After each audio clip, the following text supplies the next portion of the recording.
चला तर आज होती संकष्ट चतुर्थी. संकष्ट चतुर्थीच्या सर्वांना हार्दिक शुभेच्छा. मला तर उपवास होता, पण अद्वी आणि अद्वीच्या पप्पाला मला स्वयंपाक करायचा होता. इकडे छान मी मटर टाकून गोबीची भाजी बनवली होती आणि हे जे पनीर दाखवते ना मी छान सोयाबीनपासून बनलेलं आहे आणि यामध्ये प्रोटीन आणि ते भरपूर असते. तुम्ही नक्की एकदा यूज करून बघा. खायला तर एवढं छान नसते, पण असं थोडंफार असं प्रोटीन वगैरे मिळण्यासाठी एक नंबर आहे.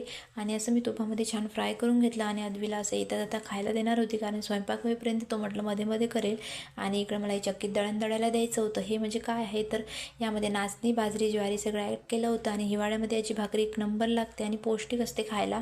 आणि इकडे संध्याकाळी मी पूजेची तयारी करायला घेतली होती. दुर्वा आणि वातीवस्त्र वगैरे सर्व तयार करून ठेवले होते. आणि इकडे मला बनवायचे होते असे छान खोबरं आणि गुळचे खोबरं आणि गुळचे मोदक आणि खूप दिवसाचे बनवायचे होते. आज त्याचा मुहूर्त लागला होता. म्हटलं आज तरी करूया.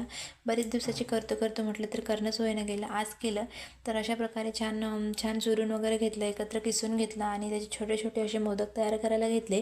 आणि आज काही मला स्वयंपाक करायचा नव्हता, सर्वांसाठी उसळ बनवली होती. तर म्हटलं आज निवांत काम आहे तर हेच करूया. अशा प्रकारे छान पूजा वगैरे केली, आरती वगैरे केली, पूजेची मांडणी वगैरे केली. असा होता आमचा दिवस. चलो भेटूया नेक्स्ट ब्लॉग.